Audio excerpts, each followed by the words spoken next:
Hi guys. So we're back with our Book of Shadows series, and we're going to be talking about the Law of Return, or the Threefold Law, or Karma, whatever you want to call it, whatever you choose to call it. Or believe. So, what was your interpretation of it before we read this stuff? That whatever you do comes back at you threefold, whether it be good or bad. Threefold, well, 3 times. So if I was... And I never took it literal as the fact of if you gave a penny to a homeless person, you would get 3 pennies back. It's the whole thing of karma, and then I'm going to do something good. Something will eventually, at some point in my life, repay me for that. But not to specifically do good just for that. Does that make sense? Yeah, I mean, that's pretty much the same for me. It was more like, if you did something bad, whatever came back to you would be 3 times as bad. Like, it might not be 3 separate things that are bad, but it might just be, like I said in our last video, when we talked about in our last video, that,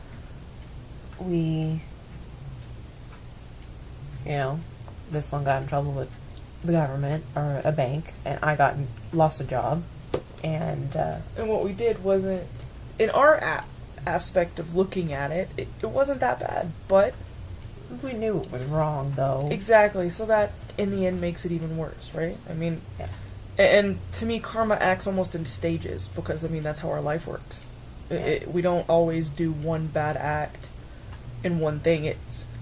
Sometimes we spiral, and if you spiral down, then everything around you is going to spiral, and nothing good is going to happen until you attempt to start working on the better and the positivity. Yeah. So then what I did was I went in our Book of Shadows, the printed out version one, and found the paper that I had for the Law of Return. So what it was is I went to this website, and it's pretty much a little writing or a little essay type-esque thing that somebody wrote on their opinion of it.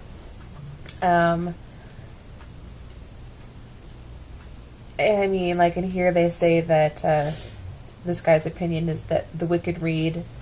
He doesn't believe that it is required reading for Wiccans, but it is interesting to investigate. So he's just saying that there's parts of it that are worth looking into, but it's not something that he feels that we all need to know. Which I guess, kind of.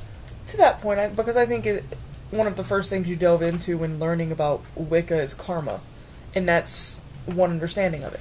Yeah, and so the whole point that the read came up is because he brought Mind the Threefold Law, you should 3 times bad and 3 times good. And he says the above version has been taken directly from the read of the Wicca, so the Wiccan read. And then he's got a couple other versions that are pretty much the exact same thing. The wording's just weird. Kind of like our, the creed and stuff. One was this big, and one was this big. Yeah, so then I was like, okay, well, I want to get something that's not really, opinionated based on what someone thinks it is. So I wanted to look in the encyclopedia that I have, that Encyclopedia of Wicca and Witchcraft, but it wasn't in there.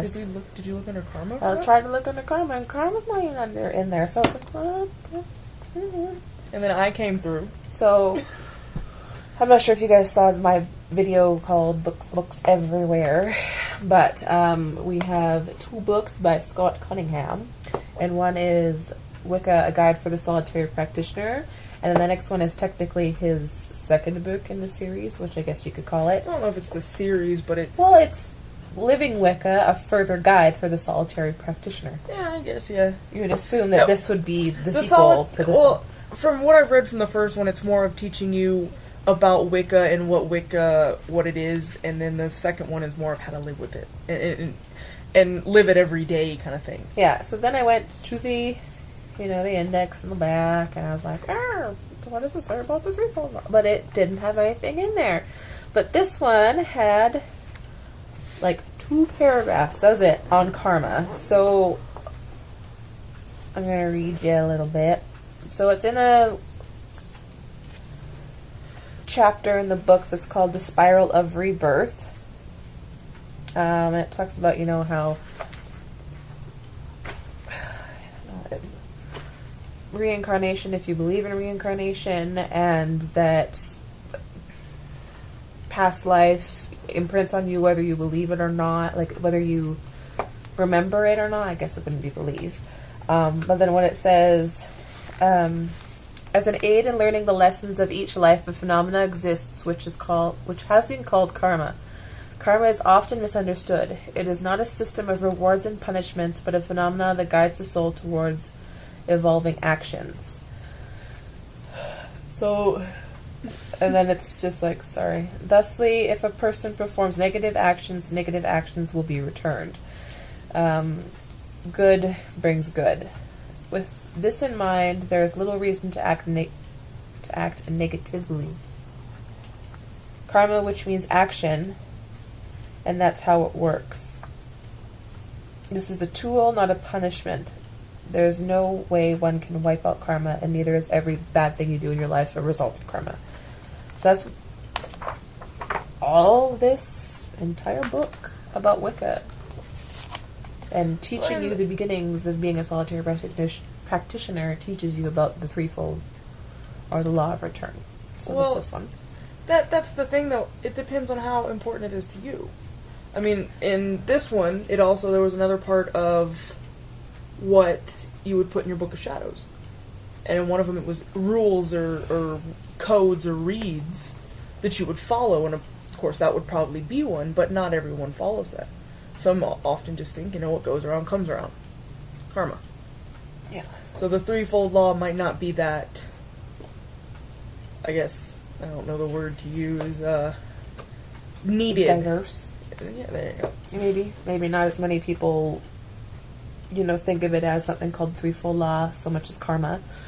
So then, the way that it was described in both books, it kind of got us thinking that, maybe that's how we think about it and view it now, as we mentioned, but maybe that's really not how we should be looking at it, because when we sat down and thought about it afterwards, it was just like, well, now that we kind of thought that happens, it's more of a way of us stopping and looking at what negative repercussions could happen first before we do anything, and as a way to teach us not to do negative things, just to be more...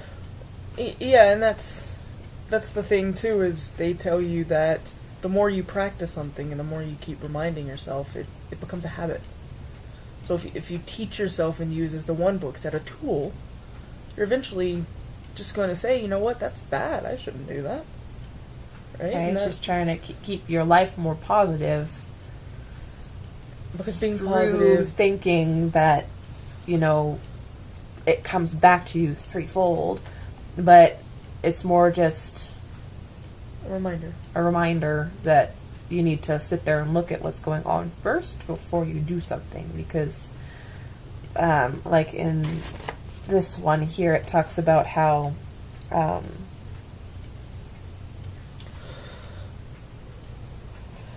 the world does not work as simply as these phrases make it sound. So ensure that your actions are honorable, for all you do shall return to you threefold, good or bad. And then mind the threefold law you should. It's not as simple as that. If it did, we'd all be donating to charity like mad and reaping the rewards by the handful. The idea of things returning threefold is unnatural. According to the law of ecology, and then in brackets it's got here, from a biology class, as Wiccans we should be taking lessons from nature. Don't know where that comes from, but it's got 4 points here, and then it says everything is connected to everything else. 2 is everything must go somewhere. 3 is nature knows best, and 4 is there is no such thing as a free lunch. So it's just, I don't understand the number 4.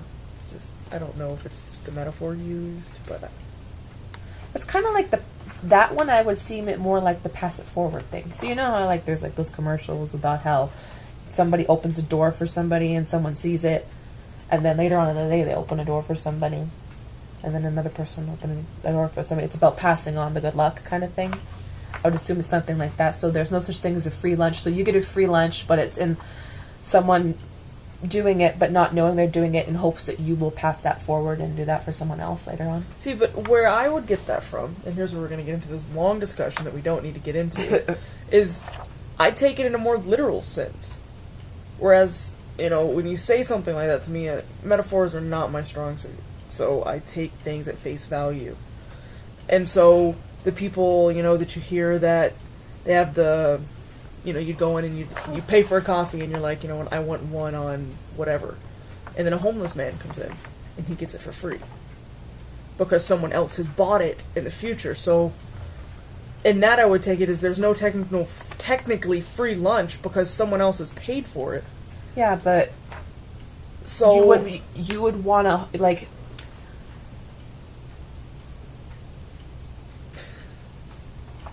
going in, you're not going in there with the thought of like, okay, you're going in there with the thought of I want to feed somebody, okay? Like, you know, there's homeless people and you have a couple extra dollars, so yeah, you're going to give them money and be like, you know, the next time someone comes in, if they don't have the money or, you know, whatever, can you give them this? And I've already prepaid for it, right? But subconsciously, I think that most people, when they go in there and do that, it's not, it's that, but it's also on top that you wish that that will be passed forward. So that when someone comes in who is homeless and wants to get some coffee, hopefully once they're better off and they've, you know, they've got their life back together and they can support themselves and can do that kind of stuff, they'll remember. That they'll remember and they will continue to do that forward. See, when you explain it like that, that makes sense. Like, it's treat others how you want to be yeah. treated. That you hope that in your time of need, someone would do the same for you. Yeah. But I don't understand how you get that from there's no such thing as free lunches. That doesn't... Because it might be free to you now, but later you might pass that free that someone else gave you, you might pass that on. So you're paying for something. So you're paying for a lunch that you're not going to eat, but technically you've already eaten it. Okay. See? Makes sense? That makes complete sense. Which is technically the whole thing of karma. Like, what goes around comes around, even though it may cost you extra money and some people think that is bad. You've already eaten that meal. Exactly. Just like not hitting rock bottom might not be bad. Because there's only one way you can go once you hit that. You know, there's always good and bad in the good. Yeah. Kind of thing. And then it continues to say here that he would prefer to use the law of return over the threefold law. And then he brings up Newton's law. For every action there is an equal and opposite reaction. Opposite doesn't mean that you receive bad for every good. It means that what gets put out comes back. For instance, if you push upon a wall, the wall is actually pushing back with equal amount of force, right? If not, it would just fall. So you're always met with something. So you gotta just make it work. So you're met with a situation, you're either going to take it negatively or you're going to take it positively. And if you take it negative, it's like the load less traveled, it spirals down because you think about the negativity within yourself, which can cause further repercussions down in the way, but it might not be karma. The road less traveled. I was just curious. It's like coming to a fork in the road. How do you take the road that everybody takes, or do you take the one less traveled? Do you take the harder route? How do you know it's harder than the other if you don't travel? Exactly, so you're actually just lying to yourself by saying that it's the road less traveled because you actually don't know. It's a saying. I'm just saying. Just like I love you was just a saying. Yes, but I prove that every day. But yeah, so I think, you know, that it just comes back to the whole thing that I end up saying at the end of every video is everything's up to your own interpretation. You know, like in the one that you read, Living Wicca Further Guide, you know, it says... Which one? The first one I read? No, the first about part? The gods. And the second one you read. The second one, yeah. Okay. This one pretty much puts the whole thing into perspective. This is what made me go, okay, God, that makes sense. There are two things to remember when attempting to live a Wiccan life. There's nothing that we can do that, mythologically speaking, the deities haven't done. They're unshockable. The goddess and god know everything. Nothing is beyond their understanding. Second, we're not here on this planet to ask forgiveness of our deities. This would be similar to apologizing to our stylist or barber because our hair just keeps on growing. The earth is a classroom. We're the students. Karma, life, ourselves, others, and the goddess and god are the teachers, and we can't always know the answers. Mistakes are a part of human life. Apologize all you want if you wish, but learn from your mistakes and if possible or necessary, correct them. Forgive yourself and move on. Once we've learned the basics of Wiccan beliefs and practices, living our religion is logically the next step. How we allow it to affect our lives is completely up to us. So do we let karma rule us, or do you choose to just try and keep on a positive note and keep everything around you? Right, you don't let it rule you as to the fact that, oh my god, whole, like, how we talked about how, harm none, do as you will. So the whole, you can't have a protection bag there because, you're eventually going to harm someone if they have even the littlest bit of bad intention when they come in your house. But you can't think of that way because you can't let the fear of negativity and the threefold law of karma coming back at you. You can't let that rule your life. So you have to learn, make the mistakes, and get over it, and just accept what comes back. But use and keep karma in the back of your mind as a thing of you're trying to do more positive when you actually have control over what you're doing. So what the protection spell does after you've done it, you don't have control over that, but you did it with good intentions. Exactly. So I would go into that thinking positive and happy because I'm protecting my family. And I'm leaving the house knowing she's protected by other higher forces that, I give to, and right? So I leave the house happy and positive knowing that I've done something positive for my wife. But, at the same time, if it does hurt somebody, that was never our intention, so we can't sit there thinking, oh my god, karma, going to come back on us, it's going to whatever. You can't let it rule your life like that, so you just have to, if that happens, just kind of let it go and just accept that, yeah, something might happen, but use karma as a fact of, okay, you see somebody on the side of the road and you have an extra sandwich in your bag that you're not planning on eating that day, give it. Chunk it to them. Or, yeah, not literally. Yeah. Or, here it's, the petty cash box. So, here we don't have pennies anymore, but they're take a penny, leave a penny jars. Did you have those in the States? Yeah. So, if you need a penny, you take a penny. If you didn't need a penny, the whole thing was you're supposed to put money back. So, you're given that option. Or when we were given, well, not so much given the option, but we were presented with what we did, we should have thought about it and gone, is this something that we really need to do? Do we need to is it worth be it? negative like that? Is it worth it? Just use karma like that, not put it into your everyday life oh, I can't do that because that's going to cause me to have negativity. Exactly. Be positive because that's what you want your life to be, not because you're expecting something back. Do it because it makes you feel better. Smiling helps everything, right? Even if it's, you have to force it, it eventually becomes a habit. I'm learning. I'm trying. So, personal experience here. It's something to keep, but not abuse, so to say. Yeah. We can't let anything become so obsessive it controls us, whether it be religion, spirituality, karma, or fear. You've got to just use it as a tool to move on. It's like the protection sachet, forgive yourself if it's needed. You don't always have to forgive yourself because at the end of the day, you're not always wrong. Yep. All right. So I think that was a pretty good little discussion. But so next video we're going to be going over the 13 Goals of Witch. It's learning for me, so. Yeah. So that one should be fun. And then we have a big video after that one. I'll make sure she splits it up. Because we're 8 seconds from 20 minutes. Yeah. But anyways, Bye. Later.